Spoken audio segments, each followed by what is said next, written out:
പുതിയൊരു വീഡിയോയിലേക്ക് ഏവർക്കും സ്വാഗതം. ഞാനിത് വീഡിയോ എടുത്ത ശേഷം നമ്മൾ വോയിസ് ഓവർ കൊടുത്ത് ചെയ്യുന്നൊരു വീഡിയോ ആണ്.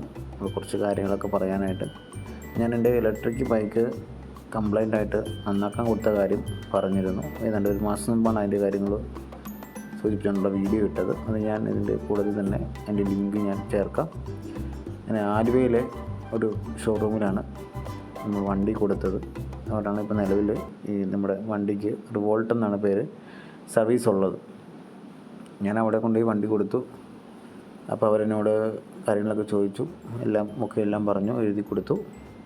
അപ്പോൾ എൻ്റെ വണ്ടിയുടെ ഇമ്മൊബിലൈസർ എന്ന് പറഞ്ഞൊരു യൂണിറ്റ് ഉണ്ട്. അതായത് വണ്ടി റിമോട്ട് വെച്ചിട്ടാണ് വർക്ക് ചെയ്യുന്നത്. ഇപ്പോൾ റിമോട്ട് വെച്ച് നമുക്ക് നമ്മുടെ വണ്ടി എവിടെയാണ് ഇരിക്കുന്നത് നടക്കമുള്ള എല്ലാ കാര്യങ്ങളും ഈ ചോദിച്ചാൽ അറിയാൻ പറ്റും. അപ്പോൾ അങ്ങനെ ഒരു സംവിധാനം കംപ്ലൈൻ്റ് ആയി. അതാണ് പ്രശ്നം വന്നത്. അപ്പോൾ എനിക്കത് ആദ്യം തന്നെ മനസ്സിലായി. ഞാനത് ഇമ്മൊബിലൈസറിൻ്റെ സംഭവം ഷോർട്ട് ചെയ്ത് വണ്ടി റെഡിയാക്കി ഉപയോഗിക്കുമായിരുന്നു. അപ്പം അതൊരു വന്നിട്ടുണ്ട്, റെഡിയാണെന്ന് പറഞ്ഞ് വിളിച്ചപ്പോൾ ഞാൻ വണ്ടി കൊണ്ട് കൊടുത്തു. എനിക്ക് തോന്നുന്നു ഒരു തിങ്കളാഴ്ചയാണെന്നാണ് വണ്ടി കൊടുത്തതെന്നാണ് ഓർക്കുന്നത്. തിങ്കളാഴ്ച വണ്ടി കൊടുത്തു. അപ്പോൾ അവർ പറഞ്ഞു വണ്ടിയുടെ താക്കോൽ രണ്ടും വേണമെന്ന് പറഞ്ഞു.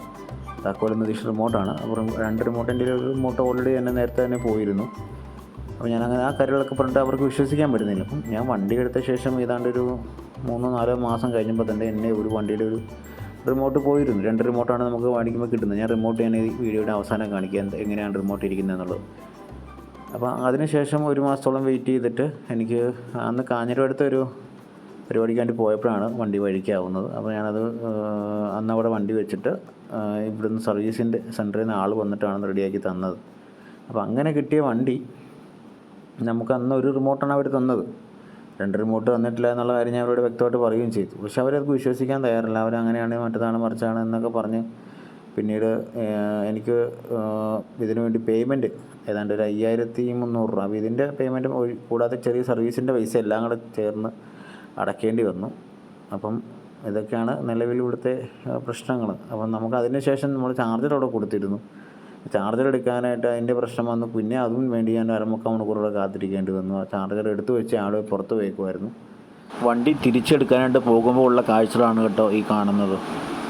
റീപ്ലേസ് ചെയ്ത് കിട്ടിയപ്പോൾ അവരൊരു റിമോട്ടാണ് തന്നത്. അവിടെ ഉണ്ടായിരുന്ന സെക്കൻഡായിട്ട് ഇരുന്ന എന്തെങ്കിലും ഒരു സംഭവം ഇമ്മൊബിലൈസർ മാറ്റി വെച്ച് തന്നതായിരിക്കാം.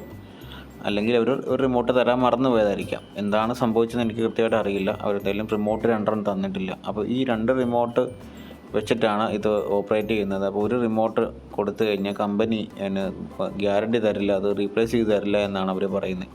പുള്ളി ഈ സാധനത്തിന് 5 വർഷം വാറണ്ടി ഉണ്ട്. അപ്പം എൻ്റെ വണ്ടി ഇപ്പോൾ 2 വർഷം കഴിഞ്ഞേ ഉള്ളൂ, 2.5 വർഷം ആവുന്നേ ഉള്ളൂ. ഞാൻ ചോദിച്ചു പിന്നീട് അവരോട് താക്കോൽ ഫിറ്റ് ചെയ്ത് അങ്ങനെ എന്തെങ്കിലും ചെയ്താൽ പ്രശ്നമുണ്ടോ എന്ന് ചോദിച്ചപ്പോഴത്തേക്കും അതിന് പ്രശ്നമില്ല, പക്ഷേ വാറണ്ടി ചില സമയത്ത് ബാധിച്ചേക്കാം എന്നൊക്കെ പറഞ്ഞു. അതുകൊണ്ട് പിന്നെ അങ്ങനെ റിസ്കിന് പോയില്ല. പിന്നെ അവരോട് ചോദിച്ചപ്പോൾ ഇങ്ങനെ മേടിച്ച് വെച്ചാൽ നമുക്ക് അതിന് വാറണ്ടി കൃത്യമായിട്ട് കിട്ടുമോ എന്ന് ചോദിച്ചു. അപ്പോൾ 5 വർഷത്തേക്ക് വാറണ്ടി കിട്ടുമെന്ന് പറഞ്ഞു. അതുകൊണ്ടാണ് പിന്നെ ഞാൻ അങ്ങനെ ചെയ്യാമെന്ന് തീരുമാനിച്ചത്. കാരണം പൈസ നോക്കിയിട്ട് കാര്യമില്ലല്ലോ. വണ്ടി ഇനിയും ഒരു പക്ഷേ ഇത്തരത്തിൽ കംപ്ലൈൻറ്റ് വന്നേക്കാം. അന്ന് നമുക്ക് ഇത് എന്നും മാറ്റിക്കൊണ്ടിരിക്കുക എന്നുള്ള പ്രായോഗികമല്ലല്ലോ ഈ പൈസ കൊടുത്തിട്ട്. വണ്ടി ഉപയോഗിച്ചിട്ട് എനിക്ക് വലിയ സംതൃപ്തിയുണ്ട്. പക്ഷേ വണ്ടിയുടെ സർവീസിൻ്റെ കാര്യത്തിൽ ഇത്തരം ചില പ്രശ്നങ്ങളുണ്ട്. ഇപ്പോൾ എറണാകുളത്തായതുകൊണ്ട് കുറച്ചൊക്കെ അഡ്ജസ്റ്റ് ചെയ്യാൻ പറ്റുന്നുണ്ട്. തൊടുപുഴ ആണ് താമസിക്കുന്നതെങ്കിൽ ഇത്തരം കാര്യങ്ങളൊക്കെ നമുക്ക് വലിയ ബുദ്ധിമുട്ടാണ്. പിന്നെ ഹൈ റേഞ്ച് മേലുള്ളവർക്ക് ഈ വണ്ടി എടുക്കാനായിട്ട് ഞാൻ ഒരിക്കലും സജസ്റ്റ് ചെയ്യില്ല. പിന്നെ കുറച്ച് സ്വന്തമായിട്ടുള്ള പണികളൊക്കെ പഠിച്ചു വയ്ക്കുക. ഇലക്ട്രോണിക്സ് പഠിച്ചതിൻ്റെ കുറച്ച് ഗുണമുണ്ട്. എന്തായാലും അത്യാവശ്യം കംപ്ലൈൻ്റൊക്കെ വന്നാൽ ചെയ്യാൻ പറ്റുന്നുണ്ട്. ഇപ്പോൾ ഈ വണ്ടിക്ക് വില കണ്ടമാനം കൂട്ടിയിട്ടുണ്ട്. ഏതാണ്ട് 1,90,000 രൂപയ്ക്ക് അടുത്താണ് ഇപ്പോഴത്തെ വില.